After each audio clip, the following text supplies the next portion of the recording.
여러분 안녕하십니까? 돈이 되는 이슈, 돈 버는 정보와 함께하는 경제 인사이트 정철진입니다.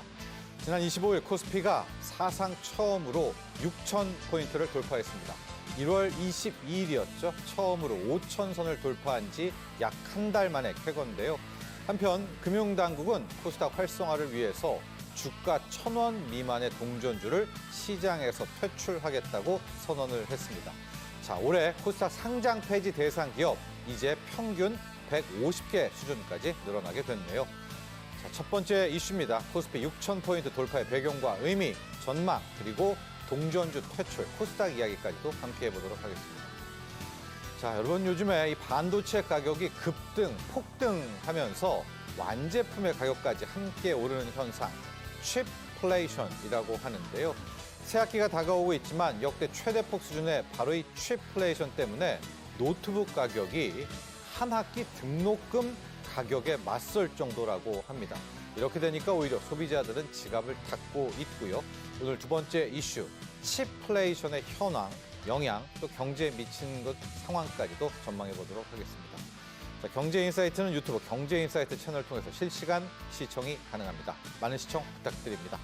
자, 현재 금융시장의 흐름 살펴보겠습니다. 주식시장으로 가보도록 하죠. 간밤 미국 증시, 특히 기술주들의 조정이 있었는데요. 국내 증시는 미국 증시 조정에 비해서 상대적으로 잘 버티고 있습니다. 현재 시각 거래소 코스피는 6,270선, 약 0.5% 하락으로 낙폭을 많이 줄였습니다. 코스닥 같은 경우에는 상승으로 돌아섰는데요. 현재 시각 1,193선까지 올라온 흐름입니다. 수급을 놓고 보면 코스피, 코스닥 모두 개인의 활약이 뚜렷한데 규모가 엄청납니다.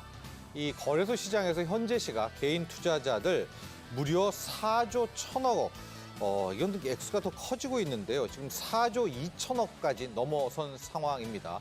이렇게 사고 있고 누가 파느냐?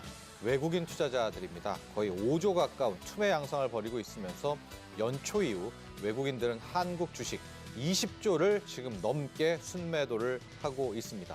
이 코스닥 시장에서는 개인과 외국인 모두 파는 것으로 나오고 있지만 지금 기관으로 잡히고 있는 물량 중에 거의 상당수는 개인의 코스닥 ETF 투자 물량입니다. 자, 이렇게 놓고 보면 지금 거래소, 코스닥 모두 개인 투자자들의 수급이 떠받치고 있다라고 보시면 될 것 같습니다. 환율을 보실게요. 그동안 외국인들이 계속 투매를 하는 와중에도 환율은 안정세를 보였는데 오늘은 좀 튀어오르고 있습니다. 현재 시각 1,434원대까지 올라 있습니다. 반면 암호화폐 시장은 여전히 1억 밑에서 등락을 거듭하고 있습니다. 현재 9,700만 원대인데요. 전문가들은 비트코인이 9천만 원을 깨질 경우 이 돈들도 다시 주식시장으로 머니무브가 될 것 같다. 이런 전망도 함께 내놓고 있습니다. 자, 지금까지 현재 금융시장의 흐름 짚어왔습니다.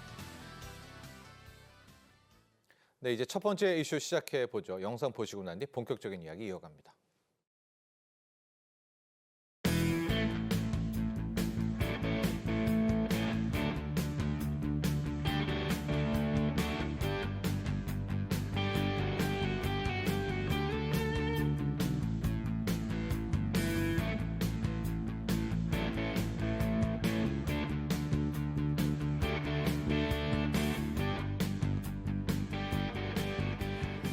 한때 코리아 디스카운트라는 이름으로 우리가 가진 자산들이 저평가됐는데 이제 조금씩 정상화돼서 많이 개선되고 있습니다. 우리 경제를 발목 잡았던 불투명하고 불합리한 요소들이 제도 개선을 통해서 조금씩 개선되면서 자본시장도 비정상에서 조금씩 벗어나고 있습니다. 비정상에서 벗어나 정상화되는 것을 넘어 대한민국이 다른 어떤 나라보다도 더 높이 평가되는 디스카운트, 코리아 디스카운트에서 코리아 프리미엄으로 나아가야 되겠습니다.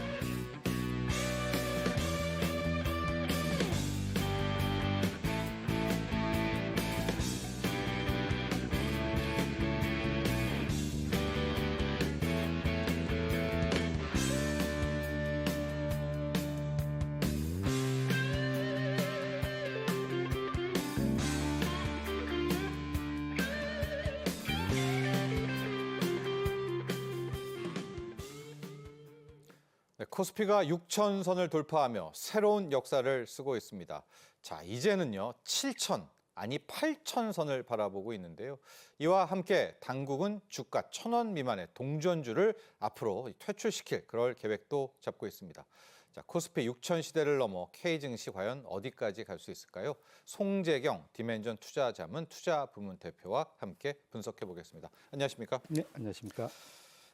저희가 늘 생각하는 우리 거래소 주식시장의 끝 5,000포인트였잖아요. 말로 5,000피 했는데 지금 5,000피를 달성한 지 한 달 만에 6,000피, 6,100, 6,200까지도 넘었습니다. 대표님, 코스피 6,000의 돌파, 의미 또 소감도 함께 좀 이야기해 주시죠. 이게 말씀 주신 대로 요즘에는 뭐든지 K자가 붙으면 다 좋은 거지 않습니까? 네. K 증시도 드디어 이제 글로벌리 통하고 있다. 이렇게 볼 수 있을 것 같고요. 우리가 과거에 통상 좀 우리나라 우리 한국인들의 습성, 그런 생활 태도 이런 데에서 늘 좀 나쁜 걸로 알려져 있는 빨리빨리. 네. 빨리빨리 문화가 급한 문화. 네, 급한 문화, 마음 급한 문화가 주식시장에서는 상당히 좋은, 네. 좋은 그러한 그 태도로 나타나고 있다 보셔야 될 것 같습니다. 그래서 어쨌거나 지금 그 아까 대통령께서도 말씀하셨지만 소위 비정상화의 정상화 네. 과정을 겪고 있는 것은 분명한 것 같고요. 외국인들이 두 가지 부류로 놀라고 있습니다. 첫 번째로는 그냥 우리나라를 띄엄띄엄 보던 그런 외국인들은 요즘에 좀 배가 아픈가 봐요. 네. 지금 작년에도 압도적 1등, 올해도 지금 두 달 만에 거의 40% 이상을 하면서 압도적 1등을 하다 보니까 이거 너무 한국은 너무 버블 심한 거 아니냐라고 얘기하는 측면도 있고 네. 또 한 측에서는 야, 한국이 이렇게 많이 올랐는데도 지금 과거 평균 PER 평균보다 아래에서 거래되고 있다는 걸 보고 야, 한국은 대체 이익을 얼마나 내는 거야? 라는 그런 두 가지 양면적인 걸로 와서 확실히 남들이 배 아파하는 걸 봐서는 우리나라가 잘 나가고 있는 것만은 분명하다. 이렇게 정리하겠습니다. 네, 지금 주가 수익 비율 이야기를 해 주셨는데 이제 주식을 안 하시는 분들은 좀 낯선 용어도 있지만은요. 현재 주가를 우리 기업들의 실적으로 평가한 그 배율입니다. 근데 이 배율이 그리 높지 않다는 건 이렇게 올랐는데도요. 우리 기업들의 실적이 엄청나다는 것이겠죠. 자, 대표님, 요인을 좀 찾아봐야 되는데요. 이미 주가 상승률은 작년에도 1위, 올해도 현재까지 1위고요. 이제 시가총액도 전 세계 10위권 안에 9위권까지 들어왔습니다. 우리 K증시의 폭등 요인을 한번 좀 분석해 보죠. 뭐길래 이것이 이 고평가가 아니다, 이게 맞는다 이렇게 좀 보는 걸까요?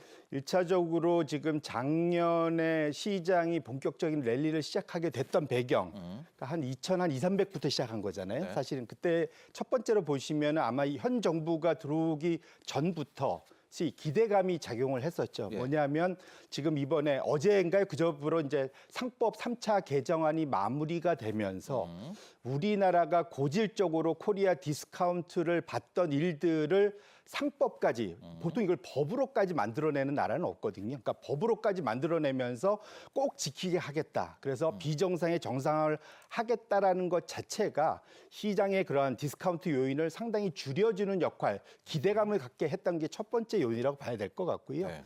이제 두 번째는 그것이 이제 지금까지 쭉 진행되고 있는 겁니다. 앞으로도 될 거고. 두 번째 요인은 여기에 더해서 지금 그 지지부진했던 우리나라의 산업 자체가 상당히 큰 기회 요인을 받았고 그 대표적인 게 전 세계 AI 열풍의 최대 수혜주는 다름 아닌 미국도 아니었고 우리나라였던 네. 것이 최종 결론으로 지금 나타나고 있습니다. 결국은 전 세계 메모리 1, 2위 회사를 갖고 있는 우리나라 입장에서 메모리가 정말로 없어서 못 파는 그런 상황까지 와 있기 때문에 그 두 가지 효과, 결국은 소위 질적인 그러한 상승 플러스 양적으로 눈에 보이는 이익까지 상승하는 이 두 가지 요인이 합쳐지면서 정말로 압축해갖고 성장하는 압축 성장이 우리나라의 상승 요인인데 압축 상승 요인이 이런 식으로 나타나고 있다 이렇게 보시면 될 것 같습니다. 첫 번째 정부 정책이죠. 정부 정책, 상법 개정들이 있고요. 두 번째는 삼성전자, 하이니로 대표되는 우리의 또 기업들의 실적이 있었고요. 개인들의 수급도 한번 봐주시죠. 예탁금 현황도 이것도 세 번째 요인도 될 것 같은데. 맞습니다. 네네네. 예, 세 번째가 가장 어찌 보면 사실은 더 중요한 건데 일시적으로 이제 우리가 매일매일 보면서 아까도 지금 말씀드렸는데 그 외국인은 뭐 한 4, 5조 팔았고 그 뭐 개인은 얼마 샀고 오늘 하루에 5조를 삽니다, 지금 네, 개인요. 네. 예. 근데 이제 그거에 약간 맹점이 있는데 그걸 다 합쳐보면 항상 제로입니다. 네. 왜냐하면 시장은 거래가 일어나면 누가 팔아야만 누가 살 수 있지 않습니까? 네. 그래서 항상 그건 제로인데 그래서 외국인이 시가총액 중에 얼마의 비중, 보유 비중을 갖고 있냐를 보는 게 더 중요한데 그거는 연초 이후에 오히려 지속적으로 올라오고 있습니다. 코스피 기준으로 지금 30한6%에서 지금 30한8% 어제까지 네. 지속적으로 올라오고 있어서 무슨 얘기냐면 현 시점에서 거래해서 외국인들은 지금 상대적으로 이 가격에서는 일부 차익 실현을 하고 있다 봐야 될 것 같고요. 상대적으로 지금 개인들은 조금 더 적극적으로 시장에 진입을 하고 있다 이렇게 봐야 될 것 같습니다. 근데 여기에 중요한 것은 우리나라가 우리 가계에서 주식에 투자하는 비중이 G10 국가, G20 국가 중에서 가장 낮은 편이거든요. 대략적으로 한 7에서 8% 정도라고 합니다. 우리 뭐 다 부동산이죠. 그렇죠. 예. 근데 미국이나 일본 같은 경우는 20에서 30%가 넘어가거든요. 적어도 현재 지금 그 사이에 또 큰 변화가 소위 그 부동산으로부터 자금을 생산적인 결국 증시로 옮기겠다는 또 대통령의 정책 자체가 시장에서 먹혀들기 시작하면서 정말로 본격적인 정말 부동산에서 주식 시장으로의 머니 무브라고 하죠. 자금 이동이 본격화됐다는 측면에서는 이것은 외부의 그런 영향에서 벗어나서 우리 자체적으로 이 주가를 상승시킬 수 있는 원동력을 확보했다는 측면에서는 상당히 고무적이다 이렇게 말씀드립니다. 조금 더 전문적으로 들어가 보도록 하겠습니다. 삼성전자와 SK 하이닉스의 뭐 전망 그리고 코스피는 과연 7천, 8천까지 갈 수 있나 함께 다 바라보도록 할 텐데 SK 하이닉스 60만 닉스 뭐 이런 얘기를 한 지가 정말 엊그제 같은데요. 지금 100만 닉스에 하이닉스는 170만 원 목표 주가까지 나왔고요. 코스피는 8천 포인트도 좀 제시되고 있는데 삼성전자, SK 하이닉스, 코스피 뭐 어디까지 갈까요? 네, 한번 좀 나왔던 의견들 좀 한번 봐주시죠. 말씀 주신 대로 지금 그러니까 삼성전자, SK 하이닉스는 우리 일신 우일신이라는 말 있지 않습니까? 네. 매일매일 뭔가 보고서가 나오면 엄청난 목표 주가 상향, 네. 상승. 뭐 그래서 지금 부르는 숫자들이 정말로 그 뭐랄까 그 문샷이라고 그러죠. 그냥 달나라로 가고 있는 네. 느낌도 들고 있습니다. 예.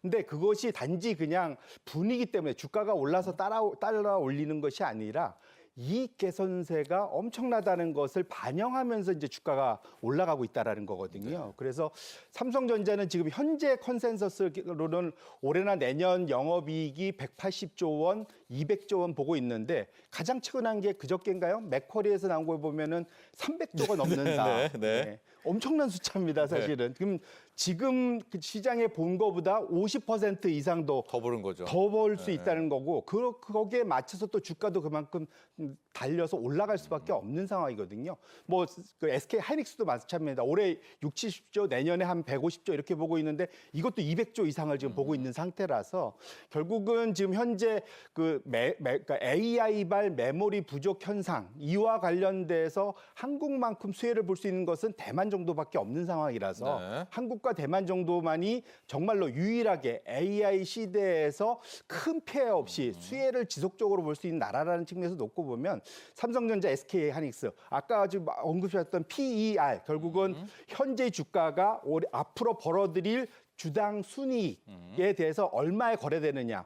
지금 SK 하이닉스는 한 6배, 삼성전자 한 8배. 뭐 이거 무슨 말이면 현재 이익을 벌어들인 건 6년 안에 지금 주가를 다 설명하고 복구한다. 이 정도 네. 수준이거든요. 그래서 지금 시장에서는 미국이 뭐 22배, 23배 이렇게 거래된다고 보신다면 한국 시장은 이렇게 급하게 올랐음에도 불구하고 돈 버는 이익에 비해서는 상당히 여전히 저평가돼 있다라고 얘기할 수밖에 없는 상황인 것만은 분명하다 이렇게 말씀드립니다. 8천도 뭐 막 부른 게 아닌 것 같네요. 그럼 노무라 증권이요. 예. 그렇죠. 사실은 그게 뭐랄까, 그게 정상 수준으로 가는 거다 이렇게 봐야 볼 수도 있을 것 같습니다. 지금 보시면은 우리나라에서 지금 7,300에서 뭐 7,000인데 요즘은 보시면 앞서서 선제적으로 보기보다는 뒤쫓아가는 느낌이 있어요. 네. 사실은 그래서 지금 증권사 아마 전략가들도 저도 증권사에 있어봤지만 예. 지금 어찌 보면 좀 곤혹스럽습니다. 지금 뒤쫓아가는 거니까 느낌이. 예. 그만큼 지금 시장 자체는 오히려 투자자들이 한 발 앞서서 이런 전망치들을 오히려 끌고 가고 있는 상황이다 이렇게 보셔야 될 것 같습니다. 네, 월떨떨까지 하다 그런 의견이 나옵니다. 작년 4월만 해도 우리 코스피가 2,300인데 지금 1년도 안 돼서 6천이 왔고요. 올해 8천까지 갈 수 있다. 이런 의견 나오고 있습니다. 정부 정책들 한번 점검해 보도록 하겠습니다. 그동안 1차 상법 개정, 주주 충실의 의무, 2차 상법 개정, 배당소득 분리과세, 그리고 3차 상법 개정안까지 마무리가 됐는데요. 이번 3차 상법 개정안만 따로 떼어놓고 내용 좀 한번 정리해 주시죠. 거의 일차적으로 지금 원래 현재 그 K 자본시장위원회 거기서 지금 네. 이런 것들을 최종 정리하면서 지금 진행하고 있는 걸 알고 있는데 이게 다 지금 대통령 공약 사항으로 진행이 됐던 거지 않습니까?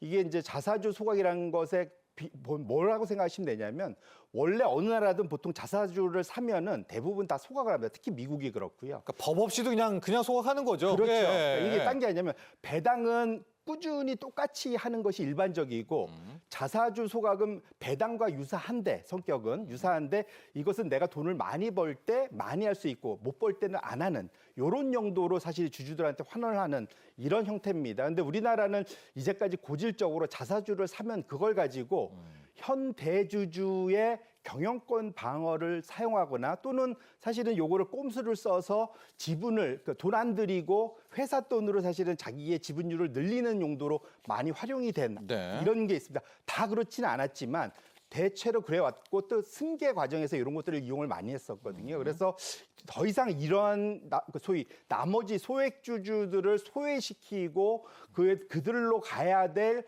부를 가져오는 걸 못하게 하겠다는 게 자사주 소각 의무화. 그래서 네. 다른 나라하고 달리 아예 법으로 아예 만들어 내겠다는 건데요. 그래서 지금 현재 상황에서는 3년 유예 정도 있지만 어쨌든 그 안에 무조건 처리해야 된다라는 거고요.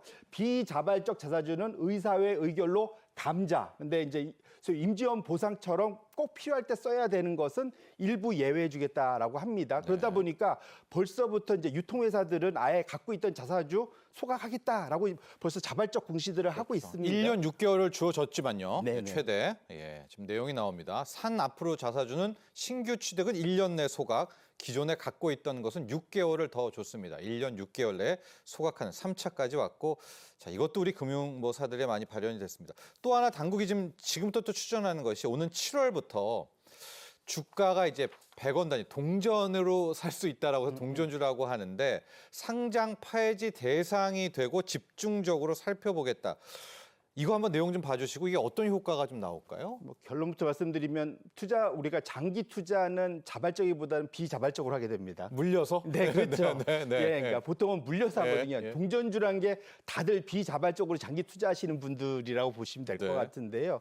이게 소위 이제 죽은 자식 뭐 이런 그런 그 속담도 있지 않습니까? 네. 붙잡고 있는 겁니다. 그러다 보니까 오히려 그 시장에 특히 코스닥은 종목 수도 더 많아요, 사실은. 그게 다 이 사실상 좀비 기업이 되어 있는 기업들이 그대로 어쩔 수 없이 살려져 있는 그런 상황이다 보셔야 될 것 같은데 오히려 투자자들한테 이렇게 스스로 비자발적으로 못 끊는 것을 끊을 수 있게 해준다는 측면을 네. 보셔야 될 것 같고요. 이들이 좀 사라져야 정말로 또 소위 새로운 피가 수혈될 수 있지 않습니까? 성장성이 있고 기회를 받아야 될 종목 기업들이 IPO를 통해서 코스닥에 새롭게 진입할 수 있는 기회를 가져다 주는 거. 그러야만 시장 자체가 훨씬 더 건강해질 수밖에 없습니다. 네. 그래서 동전주 포함해서 향후 매출이나 규모가 일정 수준 이하가 된다면 향후 3년간 유예 기간을 두면서 계속 쳐내겠다. 그래서 네. 소위 상장 폐지시키겠다는 거거든요. 네. 지금 좀 보시면은 코스닥 7월부터 200억,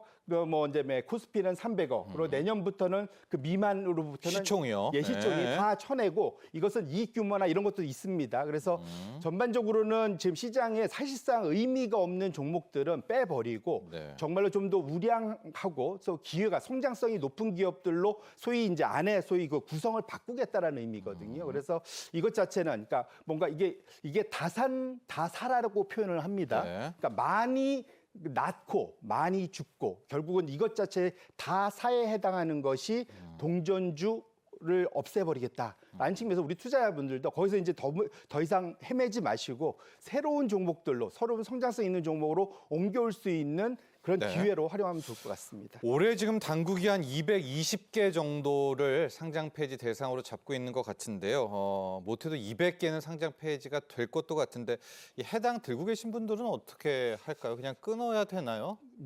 안타깝죠. 우리가 손절이라는 예, 표현 있지 손절? 않습니까? 예. 손절매가 있습니다. 그 방법밖에는 없고요. 오히려 항상 매일이 새로운 첫날인 것처럼 주식을 대하셔야만 이러한 그러니까 소위 장기의 비자발적 투자를 안 하게 된다 이렇게 보셔야 될 것 같습니다. 자, 그리고 또 하나 당국의 노력들 좀 보도록 하겠습니다. 국내 증시의 그동안 고질병이 주가 조작, 회계 부정은 앞서 이제 동전주 퇴출로 갔고요. 여기에 대해서 신고 포상금 지급 상한을 전면 폐지한다. 그러니까 더 주겠다라는 거고 대통령도 패가 망신 각오해라. 그렇죠. 그동안 국내 작전주라는 이야기도 많이 있었고 그냥 잠시 아예 실형도 안 살았잖아요. 이거 좀 많이 바뀌어야 되겠죠? 네. 그럼요. 일단은 사실 이건 법원도 좀 바뀌어야 되고요. 너무 좀 솜방망이 판결도 많이 했습니다. 지금까지 조작 거래에 대해서. 네. 근데 어쨌거나 그것도 중요한데 더 중요한 거는 지금 이 내부자 고발을 활성화시키겠다는 거거든요. 무슨 말이냐면 현재 기존에는 최대 소위 불공정 거래는 30억, 그다음에 회계 부정과 관련해서는 10억 원의 최대 포상금이 있었는데 이것을 전체 금액 예상되는 그런 부당 이익의 30%까지 올린다는 얘기거든요. 예. 그러면 내부에서 사실 눈 감아주고 거기서 승진하고 이런 거 하려고 했던 분들이 이제 소위 팔자 고칠 수 있게 됐습니다. 그럼 그분들이 해도 되는 거예요? 봐줘요? 그럼 예. 당연히 그렇게 해야 되죠. 예. 사실 이거는 외부에서는 보기 어렵지 않습니까? 내부에서 하는 일들이 많기 때문에. 예. 그렇기 때문에 기본적으로 그러니까 물론 불공정 거래는 좀 이슈가 다를 수 있겠지만 그래서 기본적으로는 이게 소위 이제 모든 눈들이 이제는 불공정하고 불법적인 것들을 찾아내서 그것을 정상화시키는데 일조하고 그로 인해서 경제적 이득을 정말 팔자 고칠 수 있게 얻을 수 있는 상황으로 바뀌기 때문에 그렇게 놓고 보면 제가 보기에는 이것이야말로 정말로 경제 논리를 활용한 시장 정상화의 한 표본이다 이렇게 봐야 될 것 같습니다. 네, 여기까지 봤고 마지막은 이것으로 좀 설명을 부탁드려야 될 것 같습니다. 이재명 대통령이 어제였죠. 3차 상법 개정 통과가 된 다음에 여기가 끝이 아니고 이 다음 일명 주가 누르기 방지법을 예고했습니다. 그만큼 또 시장 개혁에 나서겠다 이런 이야기를 했었는데요. 대표님 주가 누르기 방지법 많이 궁금합니다. 좀 설명 좀 해주시고 이게 된다면 어떻게 또 한국 증시의 레벨업에 좀 역할을 할지도 알려주시죠. 통상적으로 주가 누르기 방지법이란 건 승계를 앞두고 있는 기업들이 자기 자식들한테 뭔가 넘겨줘야 되는데 주가가 비싸면 상속세를 많이 내야 되잖아요. 네. 그러니까 소위 그런 증여세 이런 것들 이슈가 사실은 주가를 강제로 누르게 하는 것들 이것을 아예 법적으로 못할 수 있게 비싸게 만들어서 결국은 상속세를 더 많이 비상장으로 처리를 해서 비싸게 만들어서 정말로 금액을 PBR을 높일 수 있게끔 결국은 이렇게 만들겠다라는 거거든요. 상속세법을 개정하겠다는 거네요. 그렇죠. 네. 그래서 이번에 아마 세제 개편 때 이거를 밀어넣을 수 있을 것 같고요. 통상 이소영 의원 법안에 하면 0.8배 미만 종목들은 다 긴장해야 되는 상황입니다. 그래서 우리는 아직도 지금 0.5배 미만 시장이 보통 PBR 1배 이상이 다 돼야 되는데 0.5배 미만 종목들 수두룩하거든요. 이런 종목들한테서 상당한 주가 상승 요인들이 나타날 수 있기 때문에 이렇게 놓고 보면 지금 주도주로 하는 반도체 위주로만 날아가던 시장 자체가 시장 전반으로 주가가 상승할 수 있는 기폭제 역할을 할 수 있다는 측면에서 저는 오히려 개인적으로는 이 법안에 대한 기대가 가장 크다 이렇게 말씀드리겠습니다. 그러니까 PBR 0.8배가 넘으면 상속세를 깎아준다 이런 구조인가 봅니다. 그렇죠? 그러니까 0.8배가 넘어가면 원래 지금 내던 대로 낼 수 있는데 안 넘으면 안 넘으면 비상장은 예. 무조건 50%가 넘거든요. 더 과하게 가셔야 과하게 한다. 가거든요. 네, 그러다 보니까 상속세와 관련한 이 세율과 관련된 이슈이기 때문에 지금 어쨌거나 자식들한테 자기 기업의 지분을 넘겨주고 싶어하는 그러한 경영진들은 고민할 수밖에 없는 상황이다. 이렇게 말씀드립니다. 자, 여러분 3차 상법 개정이 끝이 아닙니다. 일명 주가 누르기 방지법도 곧 나오게 될 것 같으니까요. 함께 지켜보시면 좋을 것 같습니다. 지금까지 송재경 디멘전 투자자문 투자부문 대표와 함께했습니다. 감사합니다. 네. 자, 이제 두 번째 이슈로 넘어갑니다. 영상 보시고 난 뒤 이야기 계속 이어가죠.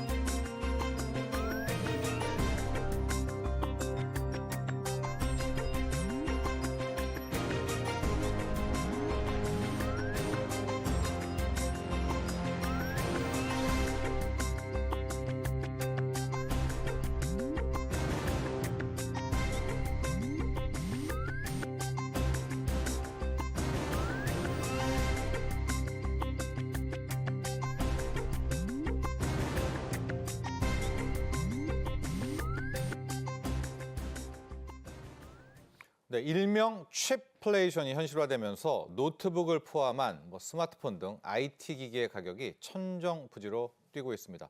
이렇게 되니까 제조업을 넘어서 소비 시장까지 번지면서 위축되는 상황을 만들고 있는데요. 이 칩플레이션의 영향, 전망, 내용들 자세하게 살펴보죠. 권혁중 경제평론가 함께합니다. 안녕하십니까? 네, 안녕하십니까?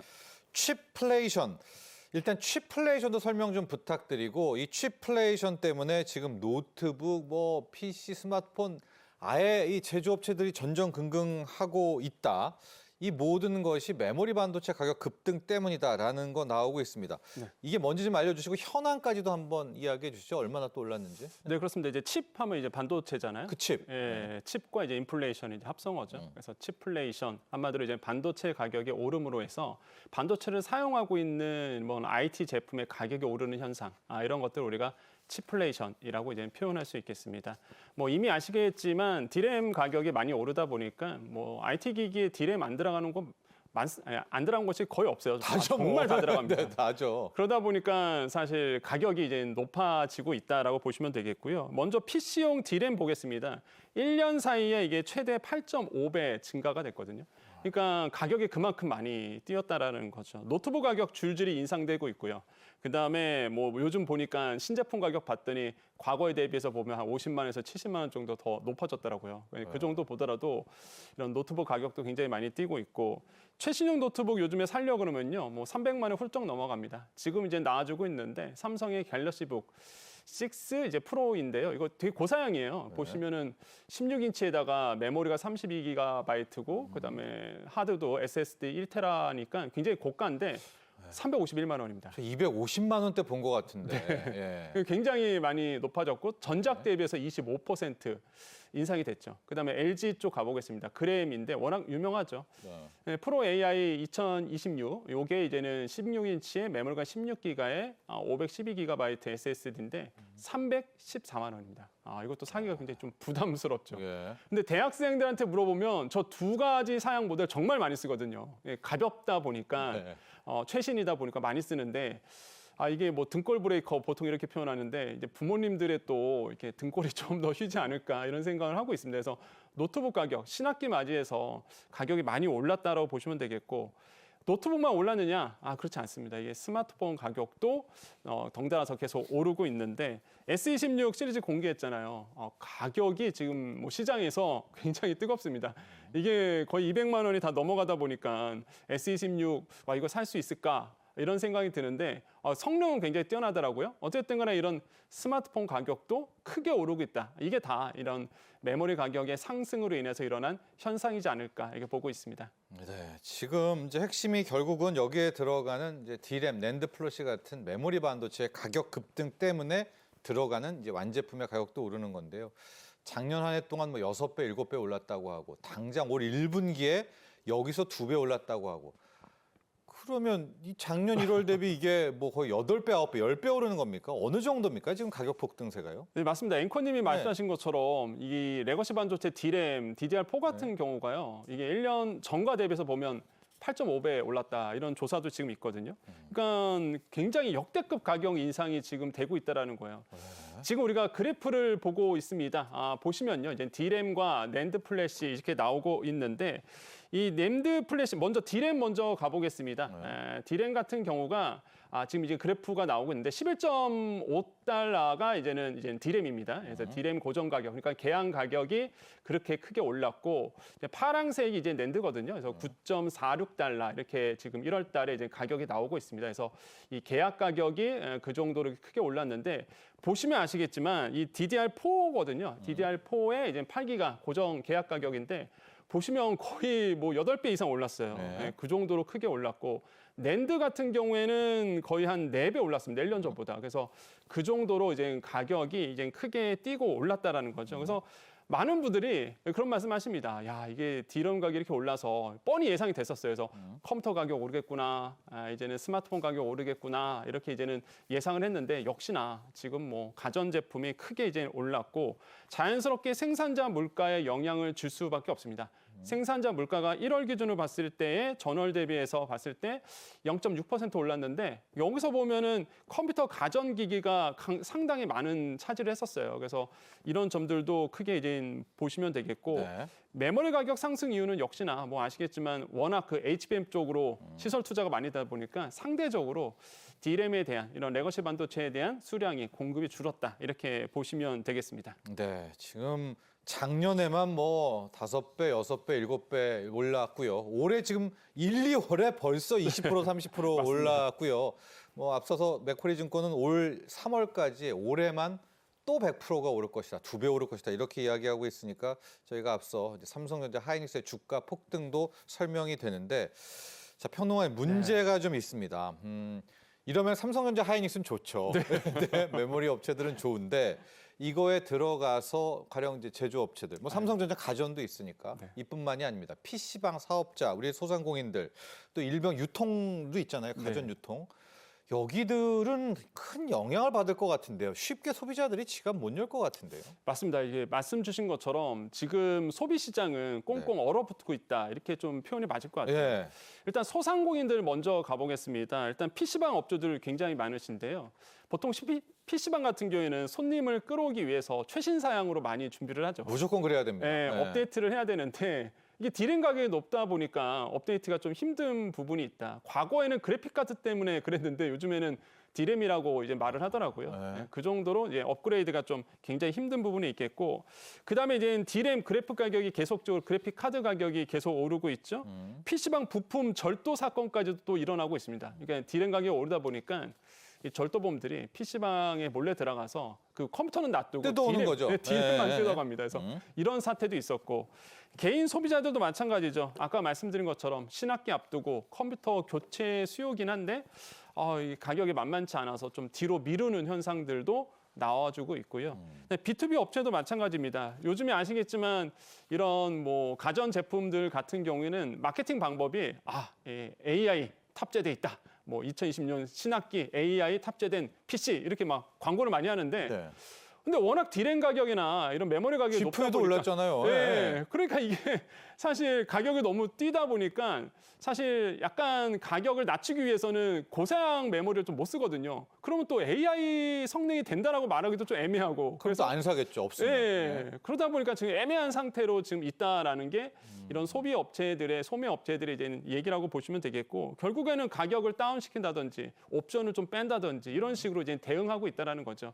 이런 모든 것들이 이 칩플레이션으로 일어난 현상들이지 않을까 이렇게 보고 있습니다.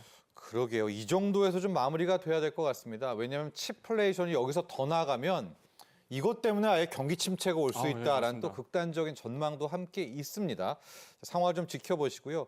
또 한 축, 게임 업계도 봐야 될 것 같습니다. 게임 업계는 그래픽 카드, GPU도 필요하죠. 메모리도 필요하죠. 낸드도 필요할 텐데 가격이 이렇게 올라버리면은 영향 많이 받을 것 같은데요. 네, 맞습니다. 지금 게임 업체들도 지금 좀 비상이 걸렸어요. 왜 그러냐면 사실 요즘 나오는 게임들은 다 고사양 컴퓨터를 요구하고 있는데 근데 고사양 컴퓨터를 사자니 소비자들이 부담스러워다 보니까 또 고사양 컴퓨터를 못 사니 새로운 게임을 또 하지도 못하고 그러니까 구동이 안 되니까. 네, 구동이 안 되죠. 그래서 이제는 콘솔 게임이나 아니면 뭐 PC, 모바일 게임도 다 마찬가지인데요. 지금 보니까 업체의 반응을 좀 먼저 보겠습니다. 일단 콘솔 시장 먼저 가본다 그러면 소니 같은 경우 대표적인 케이스죠. 이제 플레이스테이션 이 5 같은 경우가 작년에 이미 그 가격 올렸거든요. 엑스박스도 마찬가지고. 그러니까 이미 가격을 지금 오르고 있는 추세고 거기에 들어가는 당연히 이제는 반도체라든지 이런 칩들이 오르다 보니까 오를 수밖에 없는 거죠. 또 한 가지가 닌텐도도 신형 콘솔에 대해서 이제 가격을 인상할 수도 있다 이런 전망이 또 나오고 있어요. 그래서 이런 것도 이제는 지금 하나의 어떤 현상이라고 보시면 되겠고. 플레이어 반응들도 보겠습니다. 게임을 하시는 분들도 마찬가지죠. 이게 고사양 컴퓨터를 사자니 굉장히 좀 어렵고 이런 상황에서 지금 빅적탕을 맞고 있고 게임 개발사들도 문제예요. 이게 할 필요가 없죠, 개발을. 네, MMORPG 같은 경우에는 다중 접속이잖아요. 그러면 진짜 고사양 컴퓨터가 필요하거든요. 근데 그래도 이게 게임은 신작이 나오는데 사실 소비자가 안 쓰면 게임 회사들은 게임을 개발할 이유가 없어져요. 그렇죠. 진짜. 그러다 보니까 지금 이런 문제 때문에 좀 논란이 있고요. 그래서 하이엔드 게임 개발사들의 참여가 조금 부담스럽다라는 이제 부분도 지금 나오고 있습니다. 결국에는 뭐 AI 바우처를 줘서 이런 시장을 다시 한번 살리는 정책들이 나와줘야 된다라는 목소리가 업계에서 나와주고 있습니다. 네, 정말 취플레이션 딱 여기까지로 끝내야 됩니다. 이게 더 되면 진짜 삼성전자, SK 하이닉스가 또 역공을 받을 네. 수도 있다. 이런 전망도 있고요. 한 축에서는요, 앞서 잠깐 우리 평론가님이 언급을 하셨지만은 이제 워낙 가격이 오르니까 이게 마치 금, 은처럼 메모리 반도체를 사고 파는 램제테크죠. 램테크가 성행합니까? 이게 참 또 하나의 또 진풍경이네요. 예, 저도 사실 이런 현상 보면서 나도 집에 혹시 돌아다니는 램이 있나 이런 좀 그 창고에 옛날 컴퓨터. 네.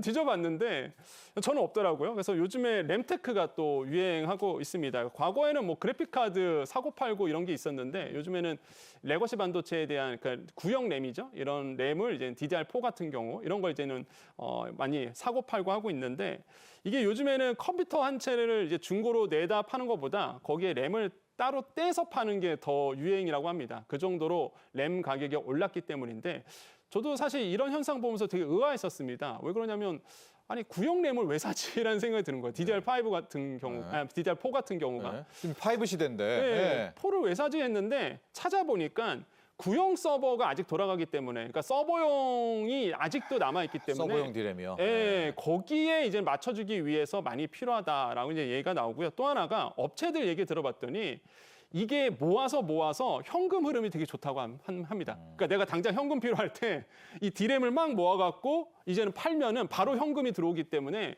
사업할 때 굉장히 또 유용하게 쓸 수 있다고 해요. 그래서 이제는 디램에 대한 이런 DDR4에 대한 수요가 굉장히 높은 시장이 된 거죠. 그래서 아까 우리 그래프에서 보여줬지만은 뭐 검색어에서 이 DDR4라든지 DDR5 옛날 이런 반도체에 대한 검색량도 많아지고요. 그다음에 뭐 보시면 아시겠지만 거래 건수도 굉장히 좀 많아지고 있습니다. 그래서 이런 거 보시면 정말로 많은 분들이 램테크를 하고 있구나 이런 것도 우리가 느껴질 수 있고 오죽하면은 투기 시장까지 왔습니다. 그래서 이거에 대해서 투기하신 분도 있다 보니까 이런 것들은 좀 주의하셔야 되겠다. 왜 그러냐면 중고 램 같은 경우에는 불량도 많고요. 수율도 안 잡히는 게 되게 많거든요. 그래서 이런 것들을 주의하셔야 되겠다라고 다시 한번 강조해드립니다. 그렇습니다. 뭐 샤넬백이 오늘이 가장 싸다. 샤테크가 있는데 지금 램테크도 비슷하다고 합니다. 용산 전자상가에 가보면은 프리미엄도 붙여서 파는데 또 아주 수요가 뜨겁다고 하고요. 범죄까지 일어났습니까? 좀 뉴스를 보니까 정말 막 GPU 뜯어가고 램 뜯어가고 막 그런 모습들이 있더라고요. 예, 한 곳에서 이제는 PC방에서 실제 절도 사건까지 이제 발생을 했습니다. 고가 GPU를 떼어갖고 중고로 이제 판 케이스도 지금 나와주고 있고요. 또한 이게 당연히 뭐 잡힐 수밖에 없습니다. 그다음에 한 PC방에서는 이 1,500만 원 상당의 램을 떼어갔다고 해요. 그러면서 이걸 또 중고 시장에 푼 거죠. 워낙 이 GPU와 램 가격이 뛰다 보니까 이런 절도 사건까지 일어나고 있다는 게 지금의 현상이 약간 슬픈 현상이다 이렇게 생각을 해봅니다. 네, 스마트폰 참 이제 본데 이거 언제 끝날까요? 왜냐하면 지금 삼성전자 하이닉스도 그동안 하도 증설하다 당해가지고 증설을 안 해주고 있거든요. 네. 물량을 좀 풀어줘야 될 것 같은데 언제쯤 끝날까요? 품귀 현상은? 지금 상황 같은 경우에는 아마 그 엔비디아의 2026 CES에서 얘기했던 것이 아마 힌트를 줄 것 같습니다. 네. 그때 사실 PC용의 GPU를 공급 안 했거든요. 그러니까 왜 안 했을까라고 본다 그러면 어차피 발표해봤자 공급이 못 따라간다는 겁니다.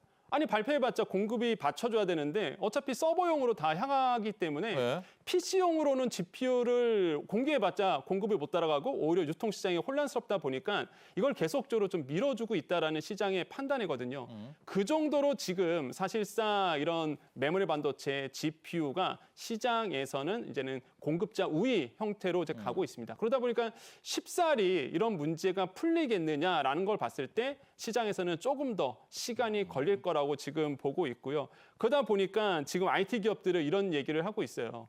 그 메모리 반도체를 잘 구해오는 임원진이 승진한다. 그러니까 그 정도로 메모리 반도체에 대한 공급 부족 현상이 당분간은 지속될 것이라는 것이 지금의 이제 현상이다라고 말씀드릴 수 있습니다. 자, SK 하이닉스도 증설을 한다고는 하는데 정말 공격적으로는 안 하더라고요. 또 삼전 또 SK 하이닉스의 전략도 있는 것 같습니다. 문제는 삼성전자 같은 경우에 그제였었죠. 갤럭시 S26이 이 언팩 행사를 했는데 이제 신제품을 내놨는데요. 가격이 200만 원대 이제 곧 네. 300만 원대도 되겠어요. 네. 네. 저는 사실 이번에 교체 수요가 돼서 이번에 S26 나왔을 때 너무 매력적이라서 한번 바꿔볼 생각이 있는데요. 그 왜 그러냐면 이번에 이제는 S26 갤럭시 발표했는데 AI에 대한 성능이 굉장히 뛰어났다는 평가가 지금 나오고 있습니다. 3세대거든요. S23, S24, S25, S26 이렇게 네. 해서 3세대 폰인데 AI 성능이 굉장히 뛰어나고 무엇보다 사생활 보호가 되더라고요. 옆에서 보니까 안 보입니다. 원래 필름 붙여야 되는데 필름이 필요 없어요. 울트라 같은 경우에는 그래서 이런 최첨단 기술도 들어가고요. 그래서 굉장히 자신감이 있는데 근데 문제가 가격이 너무 비쌉니다. 그래서 얼마입니까? 울트라 같은 경우가 한 250만 원 정도 되거든요. 네. 울트라도 또 이런 그 저장 장치 사양에 따라서 램 사양에 따라서도 가격이 높아지는데 거의 말씀 주신 것처럼 300만 원에 육박하는 것도 있어요. 그래서 3자는 아니네요. 네, 3자는 가격 아닙니다. 조절을 했네요. 네, 네. 그래서 그 정도로 높고 254만 원 정도 이렇게 이제 보여주고 있고 이런 원가 압박 속에서 최소한으로 좀 소비자 가격을 잡으려고 노력했다라는 것이 이제 삼성전자의 이제 얘기입니다. 하지만 이제는 지금 가격정이 좀 있다 보니까 이제 어떻게 될지는 이제 뜯어 보셔야 되겠지만 일단 시장에서는 반응이 굉장히 좋고요. 당분간은 이런 부품 가격이 소비자의 가격이 전가되는 현상은 좀 일어날 것이다. 이렇게 시장은 내다보고 있습니다. 자, 그런데요. 마지막으로 이 칩플레이션의 마지막 국면도 한번 봐야 될 것 같습니다. 이렇게 메모리 반도체 이 칩이 부족하니까 중국산 메모리 저사양이고 뭐 안 네. 좋지만 그래도 너무 비싸니까 이 중국산 메모리가 크게 시장에 나올 수 있다. 애플은 상당히 구체적으로 이야기를 하고 있는데 이 얘기 좀 해주시고 네. 이게 중국의 잠을 깨우는 게 아닌가 그런 좀 걱정도 됩니다. 맞아요. 이 앵커님께서 정확하게 말씀하셨는데 아주 중요한 부분을 짚어주셨죠. 괜히 이거 중국의 반도체에 대해서 이 잠을 깨우는 현상이 예. 아닐까 이런 생각을 하고 있는데 일단 최근의 사건이 그 애플이 이제 중국산 메모리 반도체를 쓸 수도 있다 이런 얘기가 나왔었거든요. 물론 확정된 건 아닙니다. 근데 이제 보시면은 양쯔 메모리가 낸드 플래시, 그 다음에 창신 메모리가 D램에 이제 주력하고 있는데 이 여기랑 이제 계약하는 거 아니냐라는 목소리가 나오기 시작했습니다. 그런데 이제 시장에서는 설마 애플이 이제는 고사양에 대한 이 프리미엄급 브랜드인데 이런 그렇죠. 중국산 D램이라든지 낸드를 쓰지는 않을 거다라고 보고 있는데 그런 설이 나오는 이유는 결국에는 삼성전자, SK하이닉스, 마이크론에 대한 협상력, 이 협상력을 높이기 위해서 애플이 약간 이렇게 시장에 목소리를 낸 것이 아닌가라는 빨리 증설해라. 네, 그런 압박용으로 하는 것이 아닌가라고 이제 시장에서는 조심스럽게 예상하고 있는데 뭐 역시나 이 메모리 반도체의 한 가격과 그다음에 레거시 반도체에 대한 공급이 안 되다 보니까 이런 거에서 시작된 일이다라고 생각을 해봅니다. 그래서 결국에는 이렇게 공급 압박 위한 용으로서 지금 나온 뉴스다라고 생각을 해보겠고요. 대형 IT 이런 고객들에 대해서 계속적으로 반도체 업계에 대해서 좀 공급 좀 많이 해달라는 목소리가 있거든요. 이런 것들이 시장을 이제 좌우지하고 있다 이렇게 생각을 해봅니다. 네, 자 여기까지 하죠. 지금까지 도움 말씀에 권혁중 경제평론가였습니다. 오늘 감사합니다. 네, 감사합니다. 자, 경제인사이트 오늘 준비한 소식은 여기까지입니다. 자, 오늘 초봄 같은 날씨가 이어지면서 평년보다 따뜻한데요.